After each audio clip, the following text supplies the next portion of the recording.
kerja sesuai passion nggak bikin kamu kaya. Kamu pernah dengar motivasi yang bilang follow your passion dan uang akan ngikut? Itu semua bullshit. Data bilang sebaliknya. CB Insight menyatakan 42% startup gagal karena nggak ada market demand. Harvard Business School bilang 75% usaha baru gulung tikar dalam 10 tahun pertama. Dan bahkan yang sangat mencengangkan, Shopify bilang 90% toko online gagal cuma dalam 4 bulan pertama. Lalu kamu percaya bahwa upload TikTok atau Reels setiap hari bakal langsung bikin kamu kaya? Boro-boro, hasilnya malah bikin stres, duit habis, dan passion yang tadinya bikin senang malah jadi hobi yang toksik. Hari ini aku mau bongkar semua kebohongan tersebut dan akan share cara agar kamu bisa hidup dari hobi. Mari kita audit. Buat yang baru gabung, halo, namaku Pinurba Anandita, aku lulusan MBA dari University of Southern California di Amerika Serikat.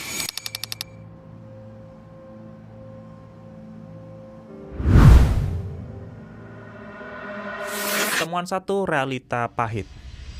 Hobi itu buat senang-senang, sedangkan bisnis itu buat cari duit. Dari sini sudah jelas kedua hal tersebut benar-benar berbeda. Menurut research dari Atlantic, dia bilang bahwa passion itu addictive. Jadi setiap kali kamu dapat praise atau achievement, otak kamu mengeluarkan dopamin yang bikin kamu senang dan ketagihan. Makanya kamu rela bekerja 16-20 jam sehari tanpa dibayar dan masih mikir this is my passion. Padahal kamu lagi dieksploit habis-habisan sama lingkungan kamu.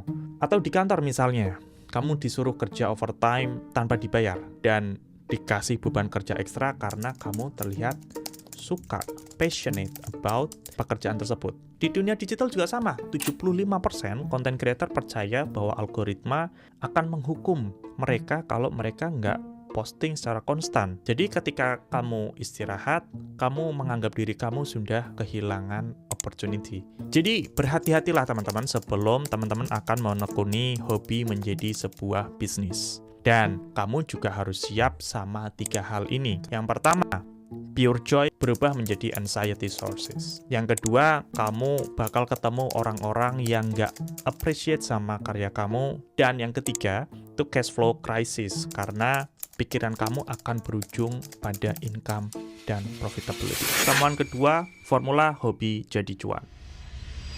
Oke, sekarang kita masuk ke formula yang actually works. Aku sebut ini the SHIELD methodology. Yang pertama, separate identity, hybrid approach, income diversification, exit strategy, limit setting, and data-driven decision. Oke, masuk ke separate identity. Ini paling penting. Jangan sampai hidup pribadi kamu ini semuanya jadi konten. Karena ketika semua kegiatanmu dari bangun tidur sampai tidur lagi kamu kontenin, dan ketika kamu lihat analytics dan views-nya jelek, kamu berpikir bahwa hidup kamu itu nggak menarik, nggak seru, dan nggak disukai orang. Padahal value diri kamu itu lebih dari itu semua. Dan kamu juga butuh hidup di luar persepsi orang. Kamu berhak melakukan hal-hal yang kamu suka terlepas orang suka atau tidak suka. Mau nonton ataupun nggak nonton kamu. Hybrid approach. Jangan buru-buru resign. Best practice dari banyak entrepreneur itu tunggu sampai bisnis sampingan kamu konsisten kasih income stabil minimal 18 bulan. Dan itu bisa nutup sekitar 70-80% dari gaji kamu sekarang. Baru deh, itu aman buat loncat full-time entrepreneur. Income diversification. Dunia sekarang itu kayak crypto market, liar, penuh ketidakpastian, dan gampang bikin orang kejeblos. Kalau kamu cuma ngandelin satu sumber income, itu sama aja kayak all in di Bitcoin. Sekali market jatuh, hidup kamu bakal ikut rontok. Bisnis yang sehat itu juga sama, kayak portofolio investasi. Ada saham, ada obligasi, ada cash. Kalau satu lagi merah, yang lain masih bisa jadi penopang. Jadi, jangan bikin hidupmu ditentukan oleh satu keran duit aja. Exit strategy planning. Ini yang nggak pernah diajarin. punya exit strategi dari hari pertama. Dan harus diakui, meskipun kita punya peta jalan dan strategi, alam liar bernama kehidupan ini seringkali bikin kita tersesat. Nah, kamu punya 3 pertanyaan yang harus kamu tanyakan ke diri kamu sendiri. Yang pertama, kalau bisnis ini gagal, apa backup plan kamu? Yang kedua, berapa lama kamu sanggup invest waktu atau uang sampai memutuskan untuk berhenti? Dan yang ketiga, apa warning signs yang harus bikin kamu berhenti? Limit setting. Untuk menghindari burnout, kamu harus kasih pembatas jelas. Misalnya, working hours. Kamu nggak akan kerja lebih dari jam 11 malam tiap harinya. Atau, kamu harus punya 1 hari libur dalam 1 minggu, dan sebagainya. Data-driven decision. Bisnis itu kayak main game. Jadi, kamu nggak bakal main game tanpa lihat nyawa, skor, atau atribut kamu kan? Nah, di bisnis ini juga sama. Yang harus dihindari adalah mengelola bisnis kayak dukun, yaitu cuma pakai perkiraan dan perasaan. Temuan 3, real case study. Nah, contoh nyata adalah Magdalena F. Dia bukan cuma food vlogger, tapi positioning diri sebagai UMKM supporter. Nah, channel dia bukan merupakan tujuan akhir dari Magdalena, tapi alat marketing buat bisnis lain seperti makaroni, sambal botolan, dan partnership brand. Atau Ernest Prakasa dan Raditya Dika dari hobi nulis dan stand up, mereka bikin PH atau production house. Mereka bukan cuma content creator, tapi business owner. Untuk mental health, Ernest Prakasa sendiri udah hapus akun Twitter atau X untuk ngejaga aset dia yang paling berharga. Apa itu?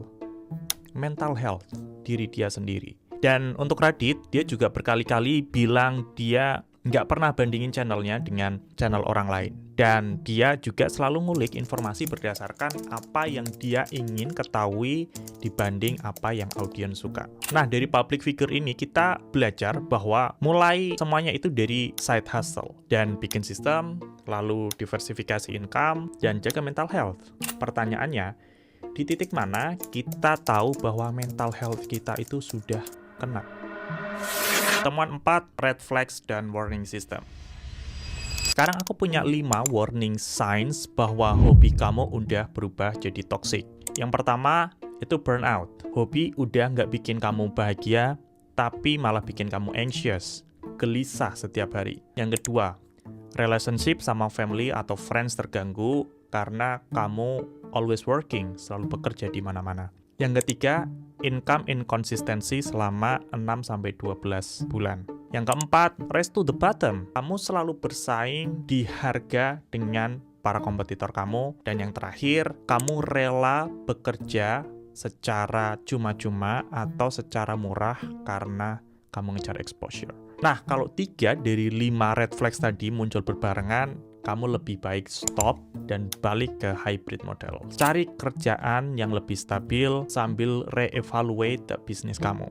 Lebih baik kamu berhenti tepat waktu sebelum kamu terperosok lebih jauh. Teman-teman, monetize hobi itu bukan soal follow your passion. Ini soal strategi, paham market, dan eksekusi yang konsisten. Dan biarin hobi yang kamu cintai berubah jadi racun. Kalau hal ini terjadi, dari mana kamu bakal hidup di dunia yang semakin gila ini? Subscribe kalau video ini bermanfaat, dan komen di bawah apa hobi yang pengen kamu monetize. Sampai jumpa di audit selanjutnya.